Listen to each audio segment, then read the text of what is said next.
Sir गालायण पंहिंजो बंदि, आवाज पंहिंजो बंदि बाबा। स्पीकर छो न हलियो, छा थियो अथसि?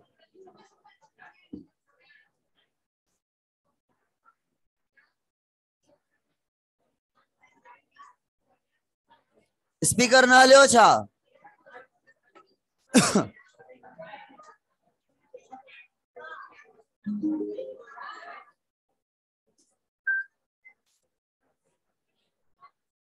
बस बाबा बस, आवाज न अचे। आवाज सही है हिन जो, है न? या कोई प्रॉब्लम अथस? ठीक, ओके। चुप चुप बाबा, फंजाए फंजाए जेको लफ्ज आ इन जो सिंगुलर आ फंगस। ठीक है, बस बॉयज गर्ल्स बुधो बाबा। पंज किंगडम पढ़ी आया हो? हाँ बाबा, RH विटेकर जी क्लासिफिकेशन पढ़ी आया हो 5 किंगडम जी? किंगडम प्रोकैरियोटी यानी मोनेरा, इनमें केर हूंदो? बैक्टीरिया, साइनो बैक्टीरिया माना प्रोकैरियोट। एकड़ो किंगडम केड़ो थियो? Kingdom Prokaryotae, unicellular prokaryotic. बियो किंगडम आ किंगडम प्रोटिस्टा। प्रोटिस्टा माना जेके भी यूनिसेल्युलर इन पर यूकैरियोटिक इन, उहे इन किंगडम में हूंदा। भले उहे ऑटोट्रॉफ हुजन माना प्लांट वांगुर हुजन, भले उहे हेटरोट्रॉफ एनिमल वांगुर हुजन, भले उहे हेटरोट्रॉफ फंजाई वांगुर हुजन। माना इन्हीं में तमाम किस्म जा ऑर्गेनिज्म हूंदा जेके यूनिसेल्युलर यूकैरियोटिक हूंदा। हाणे ॿुधो, यूनिसेल्युलर यूकैरियोटिक जो जेको किंगडम आहे उहो प्रोटिस्टा आहे। इनखे डस्टबिन चवंदासीं। ॿ किंगडम थी विया, हिकिड़ो यूनिसेल्युलर प्रोकैरियोट वारो प्रोकैरियोटी, ॿियो यूनिसेल्युलर यूकैरियोट वारो प्रोटिस्टा। टियों किंगडम आहे प्लांटी, चौथों किंगडम आहे एनिमलिया। 4 किंगडम हुया। पहिरियां पहिरियां 2 किंगडम ॾिना विया, किंगडम एनिमल, किंगडम प्लांट। पोइ ख़बर पई त प्रोकैरियोट भी आहिनि, पोइ प्रोकैरियोटी किंगडम ॾिनो वियो। उन खां बाद ख़बर पई त यूनिसेल्युलर 2 क़िस्म जा आहिनि, हिकिड़ा यूकैरियोट ॿिया प्रोकैरियोट। पोइ प्रोकैरियोट ऐं यूकैरियोट जो जुदा जुदा किंगडम ठाहियो वियो। उन खां बाद विटेकर आयो, उन चयो त फंजाई खे पहिरियां छा मञियो वेंदो? प्लांट। फंजाई खे मञियो वेंदो प्लांट। अब हिकु जगह ते बीठी आहे सीसाइल आहे। फंजाई सीसाइल हूंदी आहे, मिट्टी में बीठल हूंदी आहे, जीअं प्लांट बीठल हूंदो आहे। फंजाई में राइज़ोइड हूंदियूं आहिनि, रूट वांगुरु। त फंजाई खे छा मञियो वेंदो हुयो? प्लांट ब्रायोफाइट वांगुरु। इन खे चयो वेंदो थेलोफाइट आहे, छो करे असली रूट स्टेम ऐं लीफ कोन अथसि, बॉडी थेलस वांगुरु अथसि, त थेलोफाइट आहे मञियो वेंदो। विटेकर अची ॿुधायो, छा ॿुधायईं? चयईं ॿुधायो त फंजाई में जेको सेल वाल आहे उहो सेल्यूलोज जो ठहियल आहे। चयईं न, काइटिन जो ठहियल आहे। पुछे छो था चओ प्लांट आहे? सेल वाल अथसि मञूं था, पर सेल्यूलोज जो, प्लांट में सेल्यूलोज जो हूंदो आहे। वरी चयईं त फंजाई जे सेल में ॾिसो त जेको सेंट्रियोल जो कॉन्सेप्ट आहे, सेंट्रियोल प्लांट में हूंदो आहे? न हूंदो आहे, सेंट्रियोल प्रेजेंट आहे। उन खां बाद अचो अॻिना हली करे फंजाई जे अंदरि तव्हां चई ॾिसो त फंजाई जेका आहे त हेट्रोट्राफिक आहे, एब्जॉर्प्टिव हेट्रोट्राफ आहे। एब्जॉर्प्टिव हेट्रोट्राफ आहे। हेट्रोट्राफ त समझ में आयो त माना जेको पंहिंजो खाधो पाण तैयार न करे सघे। ट्राफ माना फूड, हेट्रो माना मुख़्तलिफ़। फूड तैयार न करे पोइ कंहिं ते डिपेंड कंदो? मुख़्तलिफ़ ऑर्गेनिज्म ते। हेट्रोट्राफ चवंदासीं, कंज्यूमर थी वियो। पर हिकिड़ा हेट्रोट्राफ हूंदा आहिनि इंजेस्टिव, जेके कंहिं ओपनिंग जे ज़रिए खाईंदा आहिनि, जीअं असां माउथ जे ज़रिए खाईंदा आहियूं।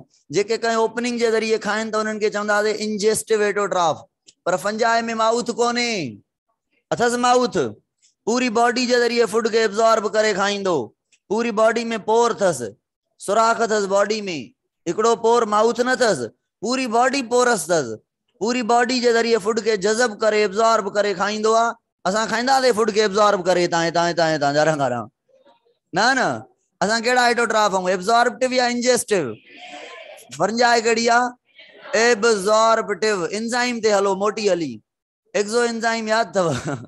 वरी न पढ़ाईंद में। एक्सो एंजाइम याद अथव? एंडो एंजाइम, एक्सो एंजाइम। सेल जे अंदर प्रोड्यूस थे, अंदर ही कम करे त एंडो एंजाइम। सेल जे अंदर प्रोड्यूस थे, ॿाहिरि चकर ते वञी उते कम करे। हाँ, सेल खां ॿाहिरि त एक्सो एंजाइम फंजाए छा कंदी ए फुड पयो आ हिते ठीक है फंजाए आ मिसाल जी गाल है फंजाए आ हिन फुड के किए खाए फुड साइड में पयो आ वडो आ नथी खाई सके वात कोन अथस न हथ भी कोन अथस त खणी करे खाए त फंजाए छा कंदी एंजाइम रिलीज कंदी हिन फुड के छा कंदा डिकम्पोज कंदा ट्रोड़ींदा स्मॉल स्मॉल फ्रेगमेंट में ट्रोड़ींदा पो डाइजेस्टेड फुड जेको आ माना बाहर ब्रेक थींदो पो नी नंढे नंढे फुड के एब्जॉर्ब करे खाईंदी त एक्सो एंजाइम फंजाए जो फीचर हुयो याद आ चयो ते त फंजाए में एक्सो एंजाइम मिलंदा छो त एब्जॉर्ब करे खाधो खाइणो त हेडो वडो खाधो खाईंदी एब्जॉर्ब करे असां ही हेडो कोन खाई था सघूं हेडो बात आ पो भी खाधे के छा था कयूं टुकड़ा टुकड़ा साईं साईं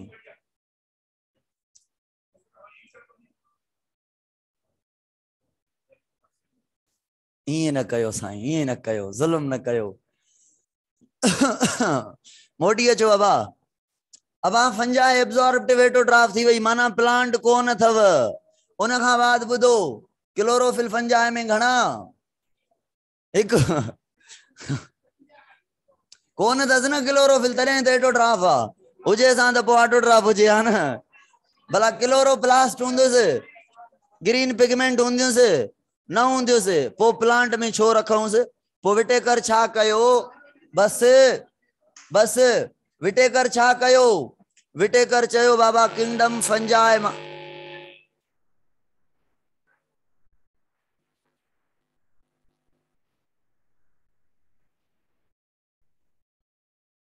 अबा विटेकर छा कयो बस छोकरा जनरेटर हलाए जल्दी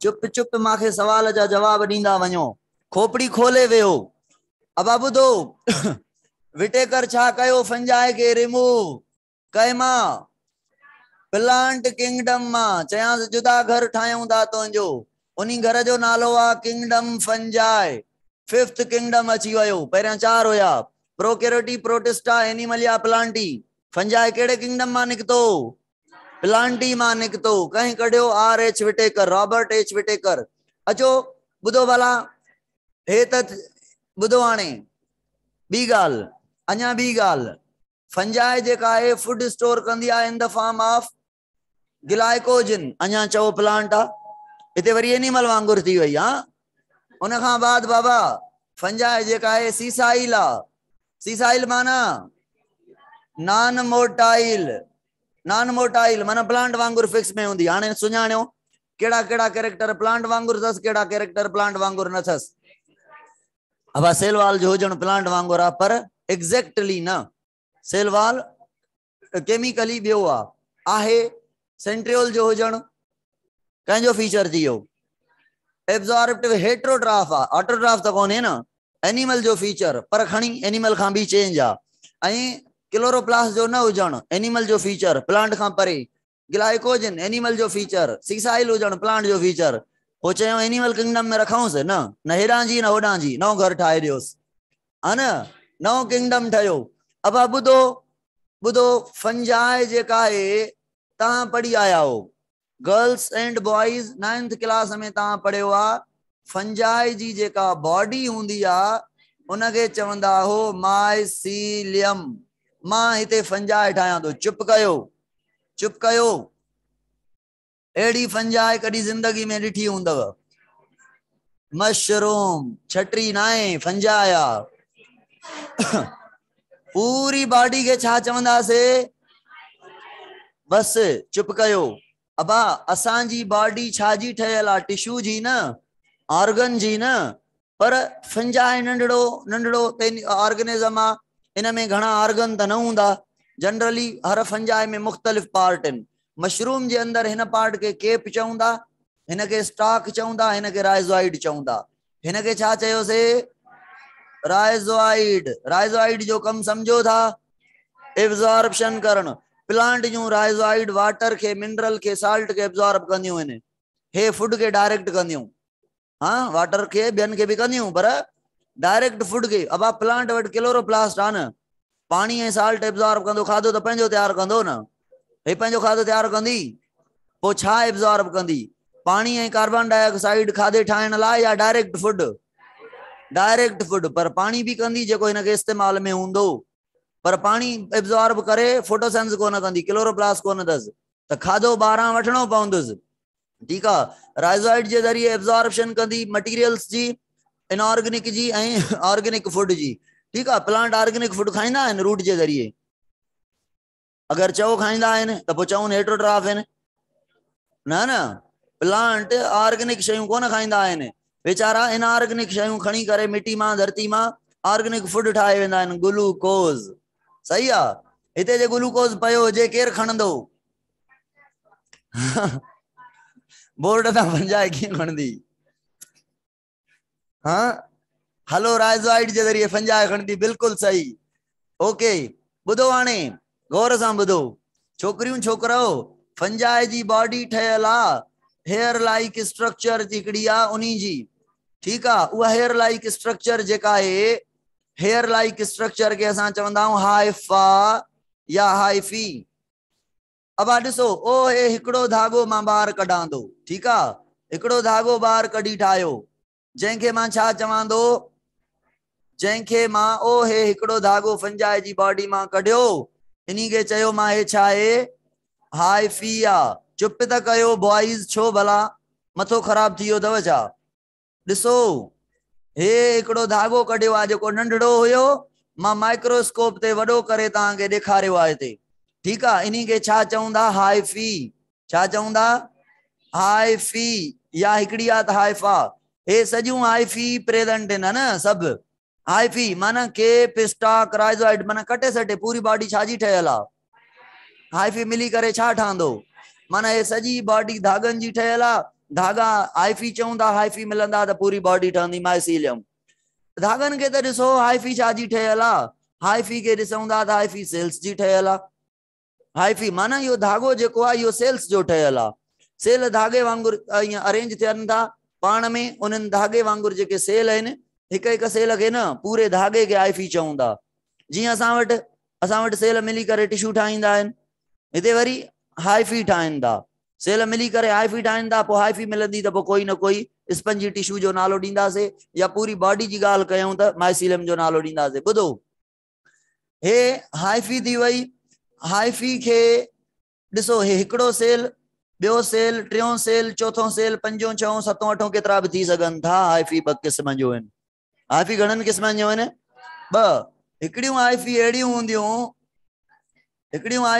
हूंदियूं अब ॿुधो त अगरि मां चवां थो हे हिकिड़ो सेल आहे त हे छा हूंदो तव्हां चवंदव सर 12 सेल वाल है न उन जे अंदरां छा सेल मेम्ब्रेन मां चयो गुड ओके आहे न त हेॾे बि 12 छा सेल वाल ऐं ॿियो सेल मेम्ब्रेन पर हिन हाइफी ऐं हुन हाइफी में छा फ़र्क़ु आहे हर सेल जे विच में सेल वाल सेल मेम्ब्रेन आहे सेल वाल सेल मेम्ब्रेन आहे ऐं हिन में न आहे माना ॿ भाइरनि या भेणनि जा घर आहिनि माना ॿ सेल आहिनि उन जे विच में दीवार काई बि दीवार छाजी ठहियल हूंदी आहे पर उहा विच वारी दीवार भॻल आहे छो पाण में कचहरी कंदा हे सेल है न भाउ भेण आहिनि है न ऐं हिते कचहरी छा ॾेई छॾींदऊं भित छाजी ठहियल आहे अबा भित लाइ वर्ड यूज़ कंदा आहियूं सेप्टम माना विरासत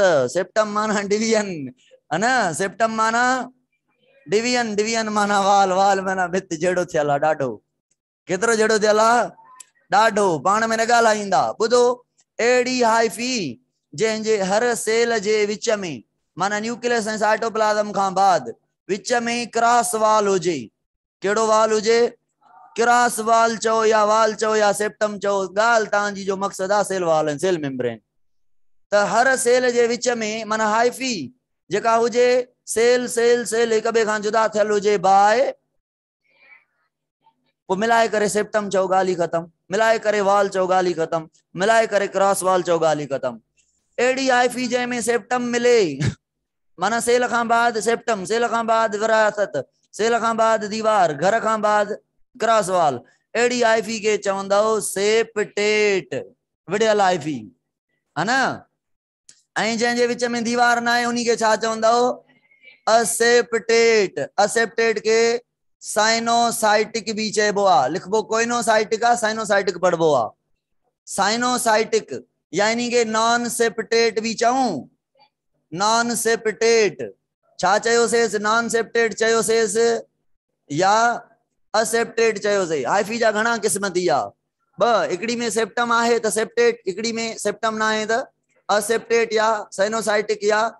भला ॿुधो, कहिड़ी हाइफी में न्यूक्लियस खोड़ सारा हिकिड़े ही साइटोप्लाज्म में, असेप्टेट में साइटोप्लाज्म सभिनी सेलन जो हिकु लॻो पियो आहे, छो जे करे विच मां दीवार नाहे, ठहियल आहिनि, घर हिकु ई अथनि, हा, मैदान सभिनी जो हिकु ई आहे। त असेप्टेट जेका हाइफी हूंदी उहा छा थींदी, मल्टी न्यूक्लिएट। ओ सेल में पढ़ाए आयो आहियां मां, चयो मां उते पढ़ंदासीं, यादि कजो।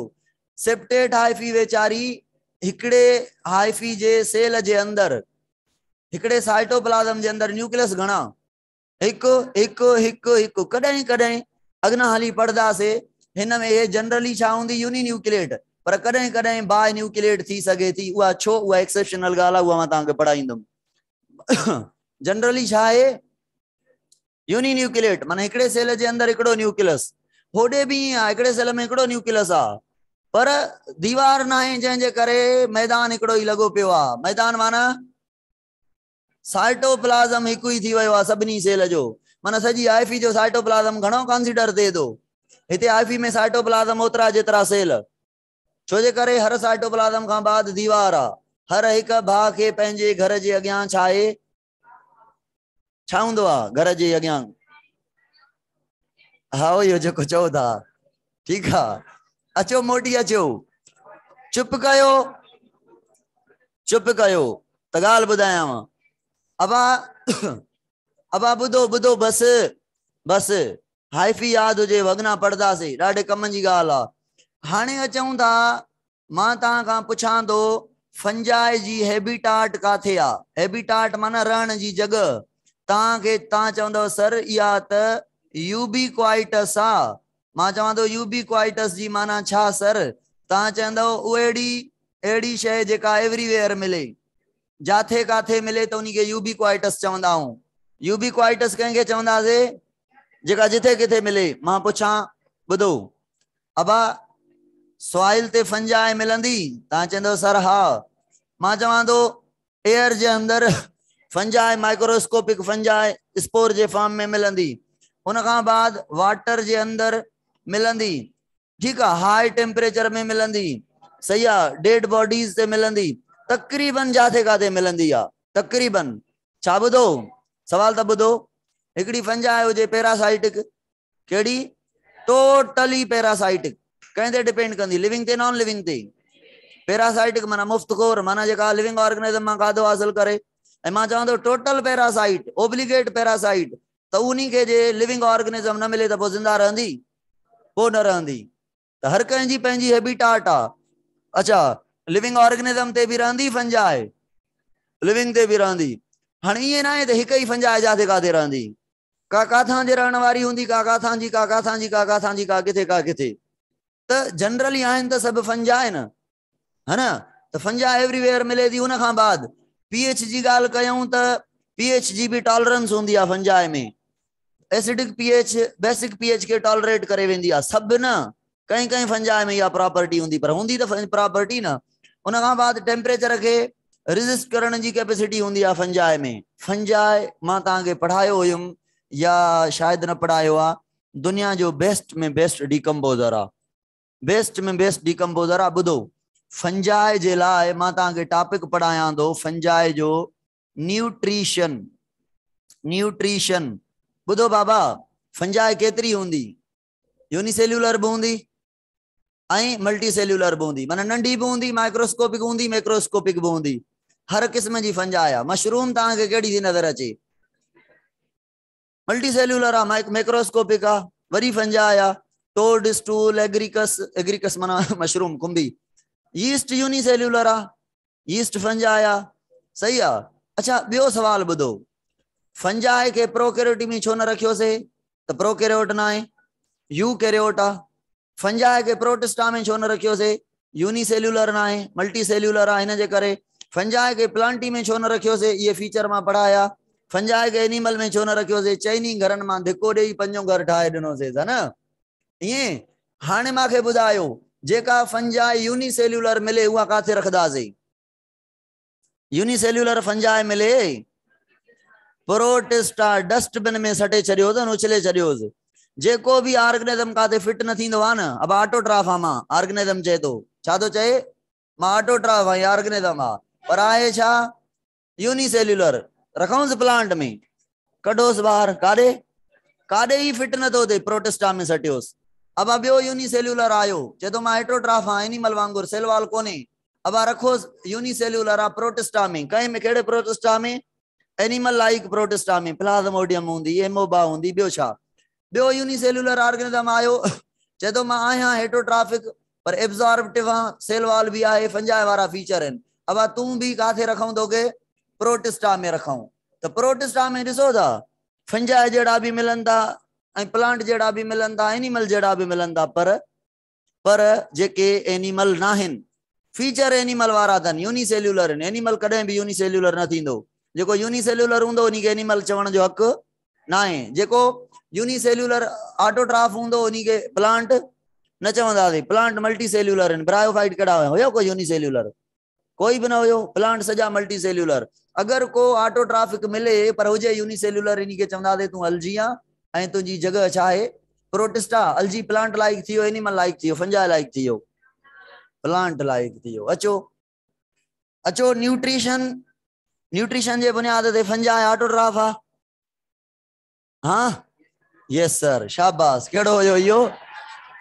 हाँ हलो हलो, असद जो ख़ैर आहे। असद मां वांगुरु भुली वेंदो, मां खोड़ दफ़ा भुली वेंदो आहियां।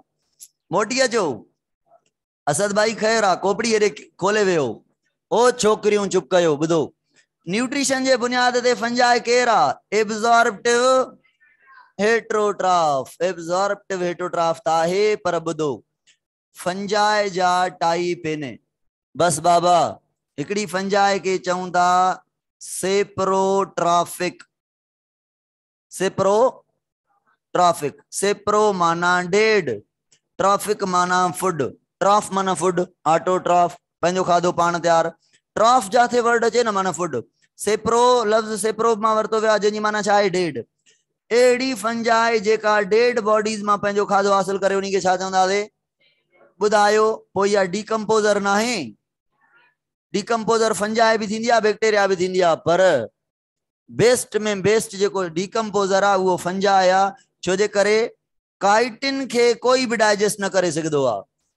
फंजाए खां अलावा काइटिन खे कोई भी डाइजेस्ट न करे सघंदो आहे सिवाय सेप्रोट्राफिक फंजाए खां। भले सेप्रोट्राफिक बैक्टीरिया हुजे न, काइटिन खे डाइजेस्ट न करे सघंदी। काइटिन अहिड़ो केमिकल आहे, कंहिं वटि भी एंजाइम न आहे काइटिन खे डाइजेस्ट करण, डीकम्पोज करण जो। माना दुनिया जो बेस्ट में बेस्ट डीकम्पोज़र जेको थी वियो उहो फंजाए थी वई। कहिड़ी? Parasitic fungi.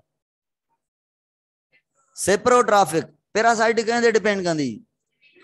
लिविंग ते, लिविंग हॉर्स ते। ऐं सेप्रोट्राफिक, सेप्रोट्राफिक जे हुजे टोटली सेप्रोट्राफिक, उन्ही के डेड बॉडी न मिले त जिंदा न रहंदी। छो त उहा उन्ही जी नेचर आहे डेड बॉडीज ग्रो करण जी, है न। हलो ठीक आहे। सेप्रोट्राफिक में मां स्केवेंजर चवां। स्केवेंजर माना माहौल के साफ करण वारो। पॉल्यूशन के डिक्रीज करण में रोल हूंदो इन जो, बीमारनि के घटाइण में रोल हूंदो इन जो। कीअं भला हथ कंदा वञो था? डेड बॉडीज गंद कंदियूं आहिनि, उन्हनि खे खाई ख़त्म करे छॾींदा न। डेड बॉडीज पयूं हूंदियूं त इंसेक्ट वग़ैरह हले छा छा ईंदा, बीमारियूं कंदा। डेड बॉडीज खे ई ख़त्म करे छॾींदियूं त इंसेक्ट वग़ैरह बलायूं कीअं ईंदियूं ॿियूं? हाँ, त पॉल्यूशन के, एनवायरमेंट के। अच्छा ॿुधो, मां हिकिड़ी ॻाल्हि पढ़ाई हुयमि तव्हांखे। मूंखे ॿुधायो ऑटोट्राफ जेके आहिनि उहे छा था करनि? धरती मां इनऑर्गेनिक शयूं एब्जॉर्ब करनि था, न, ऐं फूड ठाहिनि था ऑर्गेनिक। हिननि जी इंपॉर्टेंस ॿुधो। ही वरी अहिड़ा अथव जेके भी एनिमल प्लांट मरी वञनि था न, उन्हनि खे साॻो ई टोड़े कुटे कुटे, जीअं कुटबो आहे कंहिं शइ खे, उन खे छा में कन्वर्ट करनि था? डेड बॉडी माना ऑर्गेनिक खे इनऑर्गेनिक में। माना जेके शयूं धरती मां प्लांट खयूं हुयूं, कैल्शियम, मैग्नीशियम, फास्फोरस वग़ैरह वग़ैरह जेके भी, उहे सॼियूं धरती के मोटाए ॾिनियूं कंहिं? फंजाए। डेड बॉडीज में हूंदियूं न उहे शयूं, त मां चवां मिट्टी जे हुजे धरती, प्लांट उन मां शयूं एब्जॉर्ब कंदो वञे मिनरल, त खुटंदा न आख़िर, हाँ वो खुटी वेंदा। पोइ मिट्टी में मिनरल काॾों अचनि था, कैल्शियम मैग्नीशियम वग़ैरह ये सॼियूं शयूं। फंजाई टोड़े थी डेड बॉडीज के, बैक्टीरिया टोड़े थी जेके मिनरल्स आहिनि उहे मिट्टी खे ॾिए थी वठ। छा यादि कंदे प्लांट तोखां घुरंदो, माना प्लांट मिट्टी खां मिनरल वठे थो ऐं हे मिट्टी के मिनरल प्लांट मिट्टी खां ठहियल टुकियल वठे थो ऐं पूरे जानदारनि खे ॾिए थो। ग्लूकोज खाओ, सीड खाओ, फ्रूट खाओ, पाड़ खाओ, है ना। अब ॿुधो चुप, प्लांट जे खाऊं था, बस बॉइज प्लांट जे खाऊं था, मां चवां सॼा जेके धरती जा मिनरल आहिनि उहे असांखे मिलनि था, carbon hydrogen oxygen nitrogen phosphorus sulphur सॼा प्लांट वेजिटेबल में मिलन था, हर शय, हाँ हर शय मिलन था, पर धरती के केर मोटाए दे दो। मां चवां फंजाई जेका है सॉइल जी फर्टिलिटी के इंक्रीज करे थी। ना आई गाल समझ में आई, माशाल्लाह मुबारका। बुधो भला, फर्टिलिटी माना एडी सॉइल जंहिंजे अंदर साल्ट या मिनरल छा हुजन वधिक हुजन। अब प्लांट तो खुटाइंदो वञे पियो न, एक साल प्लांट ग्रो कयो मिनरल खुटा, बे साल अञा खुटा, 3 साल अञा खुटा। हे त भलाई आहे फंजाई जी जेका मिनरल के छा थी कंदी वञे, एड कंदी वञे थी, काॾों आने थी, खणी थी अचे छा ॿाहिरां, डेड बॉडीज के कन्वर्ट करे थी, जंहिं प्रोसेस के चवंदा डिकम्पोजिशन। ठीक थी वियो, सिप्रोट्राफिक फंजाई वॾे भले जूं अलाह करे ये हमेशा ज़िंदा रहन, असांखे फ़ाइदो ॾियनि थियूं। असां इन्हनि ते डिपेंडेंट आहियूं की न, छो ये प्लांट जी हेल्प करनि थियूं, प्लांट असांखे हर शइ ॾियनि था, गुड ओके। मां चवां न हे रिसाइकलर आहिनि। रिसाइकलर माना जेके मिनरल प्लांट खणी वियो मिट्टी मां, वो प्लांट मरी वियो, उन सॼे प्लांट जा मिनरल मोटाए मिट्टी के ॾिनो। जेको प्लांट मिनरल खणी वियो उन प्लांट ॾिना कंहिंखे एनिमल के, एनिमल जी जॾहिं डेथ थी वई त उन एनिमल जा मिनरल भी मिट्टी में कंहिं मिलाया, डिकम्पोजर फंजाई, तो रिसाइकलर थी विया, मिनरल के मोटाए ॾियनि था। धरती में प्लांट वरी धरती मां मिनरल वठनि था, रिसाइकलिंग थिए थी। इन जे करे त इकोसिस्टम हले थो, दुनिया जहान हले थो। अगर ये न हुजनि त मिट्टी सजी छा थी वञे, fertile non fertile, non fertile मिट्टी चइबो असां बाह बदियूं, एॾो खाइबो आहे, एॾो खाइबो आहे। पर शाबाश इन्हनि खे शाबाश आहे। अच्छा ॿिए नंबर ते फंजाई जो टाइप आहे कहिड़ो, इंपॉर्टेंट टाइप आहे, जंहिंखे चवंदा पैरासाइटिक।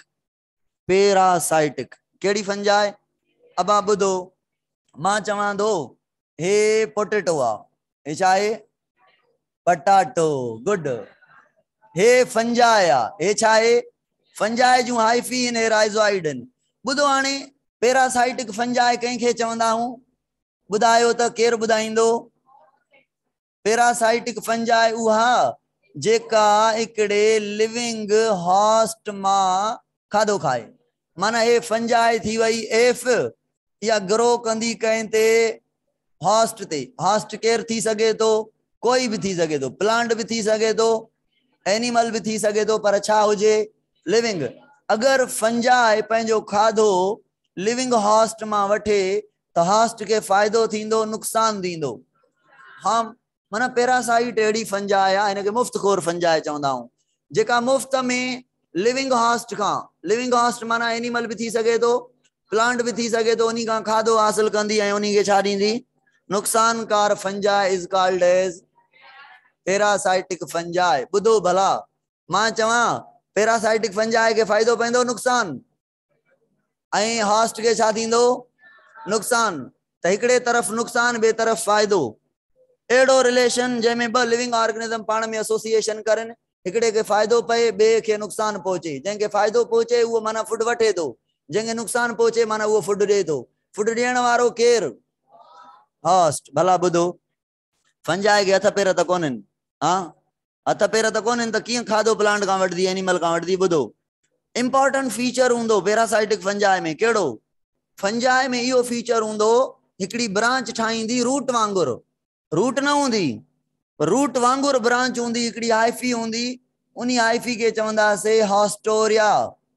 छा चवंदासीं, हॉस्टोरिया छा है, एड़ी हाइफी आ जेका लिविंग हॉस्ट जे अंदर कंहिंजे अंदर वई पोटेटो लिविंग हॉस्ट आहे न पोटेटो जे अंदर इहा पेई वेंदी रूट जो कम छा हूंदो आहे मिट्टी में पेई वञण उतां मिनरल ऐं सॉल्ट खे एब्जॉर्ब करण राइज़ोइड जो कम छा हूंदो आहे कंहिं शइ में पेई वञण उतां एब्जॉर्प्शन करण हॉस्टोरिया बि उन्हनि वांगुरु रूट वांगुरु राइज़ोइड वांगुरु कम कंदी पर फर्क़ु आहे रूट ऐं राइज़ोइड मिट्टी में वेंदियूं आहिनि ऐं हे लिविंग हॉस्ट में पेई वञे थी हे लिविंग हॉस्ट में पेई वञे अहिड़ी ब्रांच खे राइज़ोइड न चवंदासीं छा चवंदासीं हॉस्टोरिया हॉस्टोरिया जेका हॉस्ट में पेई वञे एम्बिडेड थी वञे ऐं उन मां छा हासिल करे फूड फूड पटाटे मां फूड खाईंदी वेंदी हे फूड एब्जॉर्ब कंदी वेंदी हुन वीचारे पंहिंजे लाइ ठाहियो हे एब्जॉर्ब कंदी वेंदी ऐं हेॾे पूरी फंजाए खे ट्रांसपोर्ट कंदी त पैरासाइटिक में हॉस्टोरिया हूंदी सिप्रोट्रॉफिक में त न हूंदी ज़रूरी न आहे छो करे उते डेड बॉडी ते फंजाए ग्रो करे थी डेड बॉडी मां राइज़ोइड फूड खे एब्जॉर्ब कंदियूं पूरी बॉडी फूड खे एब्जॉर्ब कंदी वो डेड आहे लिविंग मां छिके फूड कढणो आहे त छिके फूड कढण लाइ छा हूंदो haustoria is a feature of parasitic fungi only and only अचो घणा टाइप थी विया हिकिड़ो सेप्रोट्रॉफिक ॿियो पैरासाइटिक 3 नंबर ते टाइप पढ़ूं था जंहिंखे चऊं था प्रीडेटर कहिड़ी फंजाई प्रीडेटर प्रीडेटर ख़बर अथव कंहिंखे चवंदा आहियूं जेका शिकार करे शिकारी फंजाई बि हूंदी आहे शिकारी फंजाई बि हूंदी आहे वाह वाह त नुक़सान करे छॾियो अथऊं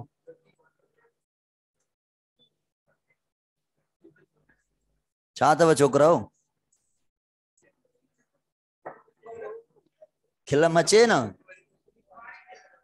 हा पाणी पी वठो न वेहो पाणी भला उन्हारो आहे उञ लॻी वई हिननि खे अब प्रीडेटर फंजाई चुप ॿुधो इनजे शिकार करण जो तरीक़ो प्रीडेटर उन्ही खे चइबो आहे जेको घुमंदड़ फिरंदड़ कंहिं एनिमल खे या कंहिं हॉस्ट खे खाई वञे सही आहे जेको कंहिं लिविंग हॉस्ट खे खाई वञे हेरे ॾिसो हे खाए नथी हे उन जे अंदर वञी करे उन मां खाधो एब्जॉर्ब करे थी पैरासाइट जी नेचर प्रीडेटर फंजाई छा कंदी हिकिड़ो स्टिकी सबस्टेंस प्रोड्यूस कंदी स्टिकी सबस्टेंस समझो था चकमक वांगुरु अना एल्फी वांगुरु मैजिक वांगुरु गिलियू वांगुरु हा चुप उहो जे प्रोड्यूस कंदी इंसेक्ट चवंदो वाह वाह फूड पयो आहे खावां जीअं इंसेक्ट अची वेहंदो इंसेक्ट या कोई भी यूनिसेल्युलर ऑर्गेनिज्म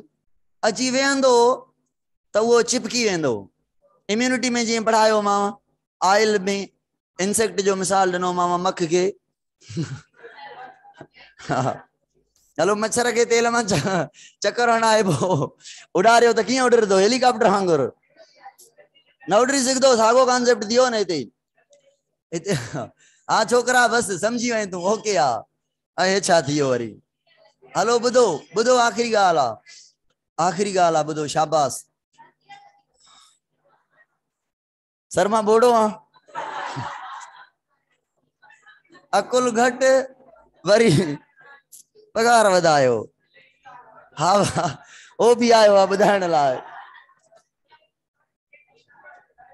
हलो अज बायोलॉजी डबल हल्दी हाँ अचो सर अब स्टिकी सबस्टेंस प्रोड्यूस थियो त वो इंसेक्ट ते छा थियो चिपकिजी वियो जीअं चिपकिजी वियो त एक्सो एंजाइम सीक्रेट करण जी त कैपेसिटी आहे न फंजाई वटि एंजाइम रिलीज करे इनके छा कराए वरतई डाइजेस्ट कराए वरतई पोइ एब्जॉर्ब कराए वरतांस डाइजेस्ट करण का पोइ छा कयांस एब्जॉर्ब खण बाबा है ना शिकार करे वरतई न आयो त फासाए विधांस जार में ऐं जार केड़ो होयो स्टिकी सबस्टेंस अचो चौथो नंबर टाइप पढ़ूं जेको इम्पोर्टेंट आ सिम्बायोटिक लास्ट टाइप आ फंजाई में सिम्बायोटिक मां पढ़ायो हुयम तांगे ए फंजाई आ कई हॉस्ट सा एच मतलब हॉस्ट कई हॉस्ट सा गॾिजी रहे बुधो बाबा हिनके भी नुकसान जेको आ कई के भी ना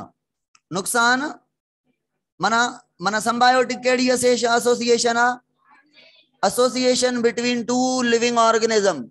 One is a fungi, another is a host. It may be algae, it may be plant root.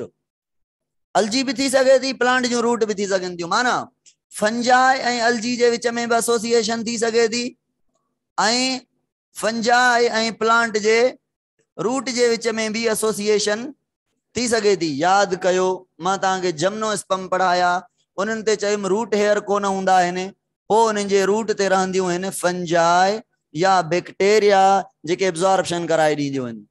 ठीकु आहे. हाणे ॿुधो, अलजी ऐं फंजाई जे विच में जॾहिं एसोसिएशन हुजे न, मूंखे सवाल जो जवाबु ॾियो. अलजी पाणी खां सवाइ रही सघंदी, पर फंजाई चवेसि थी मां तोखे रहायां थी, पंहिंजो पाणी ॾियां थी, शेड ॾियां थी, छांव ॾियां थी, तूं रही वेंदे, पर हिकिड़ो कुर्ब कर, खाधो तैयार करे मूंखे ॾिजांइ. छा ॾिजांइ? ॿियो छा? फूड ऐं ऑक्सीजन. अब अलजी ऑटोट्रॉफ आहे न, खाधो त तैयार कंदी न. हाणे माना फंजाई छा ॾिनुसि? फंजाई ॾिनुसि हलो गुड हिकु वाटर, ॿियो हेबिटाट. हेबिटाट माना रहण जी जॻह ॾेई करे हे फ़ाइदा वतांसि. अब नुक़सान ॾिनई अलजी खे? न. अलजी नुक़सान ॾिनुसि? न. ॿिन्ही खे कोई बि नुक़सान न ॾिए थियो त एसोसिएशन कहिड़ी आहे? अच्छा, ड्यूअल वे बेनिफिट आहे या वन वे बेनिफिट आहे? ड्यूअल वे बेनिफिट आहे. जॾहिं ॿिन्ही साइड बेनिफिट थिए, संबायोटिक छा आहे? हार्मलेस एसोसिएशन आहे न. संबायोसिस जा ॿ टाइप आहिनि. संबायोसिस जी माना छा आहे? सेम, SYM जाथे वर्ड अचे न, माना फ्यूज, माना गॾु गॾु जानदार रहनि. का बि शइ गॾु हुजे उन्हनि जे लाइ सेम वर्ड यूज़ थींदो. बायोसिस, सिम्बायोसिस, बायोसिस मतलब लिविंग ऑर्गेनिज्म, लिविंग ऑर्गेनिज्म गॾिजी रहनि हार्मलेस एसोसिएशन में, तहिड़ी एसोसिएशन खे छा चवंदासीं? सिम्बायोसिस. ऐं ऑर्गेनिज्म खे सिम्बायोटिक चवंदासीं. ओके थियो? हाणे सिम्बायोसिस जा ॿ टाइप आहिनि.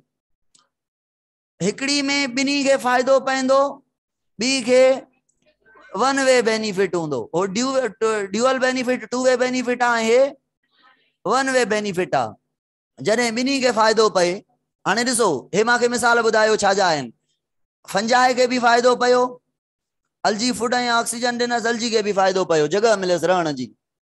ॿिन्ही खे फ़ाइदो थियो त कहिड़ो बेनिफिट थियो? टू वे बेनिफिट, ड्यूअल वे बेनिफिट.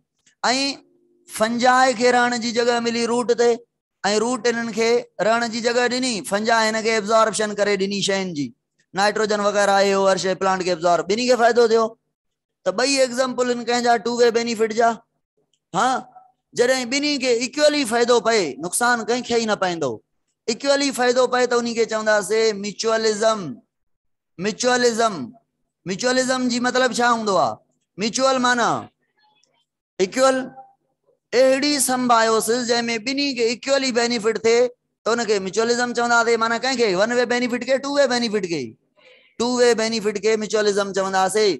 माना अलजी ऐं फंजाई जी एसोसिएशन, प्लांट ऐं रूट जी एसोसिएशन म्यूचुअलिज्म आहे. कमेंसलिज्म आहे. कमेंसलिज्म छा आहे? One way benefit. हिकिड़े खे फ़ाइदो पए, ॿिए खे फ़ाइदो त न पए पर नुक़सान बि न पए. नुक़सान जी ॻाल्हि ई न आहे. नुक़सान थींदो त ॻाल्हि हेॾे हली वेंदी, पैरासाइड हली वेंदी. संबायोसिस माना अमन अमान वारो रिलेशन, फ्रेंडली रिलेशन. हे दोस्त जेको आहे, ॿुधो, हे ॿई जेके दोस्त आहिनि न, इक्वल ख़र्च करनि था, हिसाब करनि था. कमेंसलिज्म में छा आहे? हिकिड़ो दोस्त जेको आहे ए ऐं बी, हिकिड़ो ॾेसि थो, हे वठेसि ई नथो, त हे छा थी वियो? ॾियण वारो. हे छा थी वियो? पर नुक़सान कंहिं हिक बि न. माना हे अमीर आहे, हे ग़रीब आहे, अमीर ग़रीब ते ख़र्च करे थो महिरबानी करे, ऐं इन खां कुझु बि नथो वठे. या त हे दोस्त ॾुखियो आहे, कंजूस आहे, है न? ईअं न. वन वे बेनिफिट खे कमेंसलिज्म चवंदासीं. आख़िरी टर्म ॾियां थो हिननि खे, पोइ बसि था कयूं. अॼु ॿुधो, आख़िरी टर्म आहे, ॿुधो.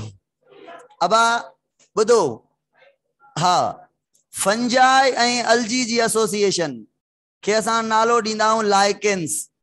छा माना? लाइकेन कंहिंजो मिसाल आहे? म्यूचुअलिज्म जो. ऐं फंजाई ऐं प्लांट जे रूट जी एसोसिएशन खे नालो ॾींदा आहियूं माइकोराइज़ा. ठीकु आहे. छा नालो ॾींदा आहियूं? माइकोराइज़ा. माइको माना माइकोलॉजी. ॿुधो, माइको लफ़्ज़ जी माना आहे फंजाई, माइकोलॉजी माना फंजाई जी स्टडी नथी बुधायो भला छो। माइकोलॉजी माना माइकोलॉजिस्ट माना साइंटिस्ट जो फंजाई जी स्टडी करे। ठीक है।